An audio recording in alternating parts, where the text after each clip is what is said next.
అవ్వాతాతలకు 1వ తేదీనే పెన్షన్లు, అవుట్ సోర్సింగ్ ఉద్యోగులకు 1వ తేదీనే జీతాలు, కాంట్రాక్ట్ ఉద్యోగులకు కూడా 1వ తేదీనే జీతాలు, రెగ్యులర్ ఉద్యోగులకు 1వ తేదీనే జీతాలు, ఎన్హెచ్ఎంకి ఉద్యోగులకు కూడా 1వ తేదీనే జీతాలు. గడిచిన 5 ఏళ్లలో ఏ ఒక్క ఉద్యోగి అయినా ఇలా 1వ తారీఖునే జీతాలు పడ్డాయని చెప్పాడా?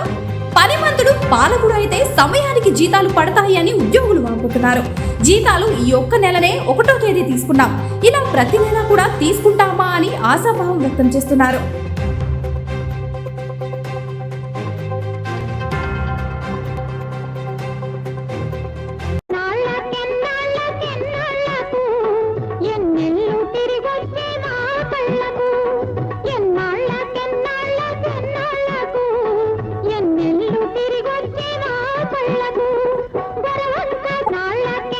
వివిడి న్యూస్ టీవీని తక్షణమే సబ్స్క్రైబ్ చేసుకోండి. నోటిఫికేషన్ కోసం బెల్ ఐకాన్ క్లిక్ చేయండి.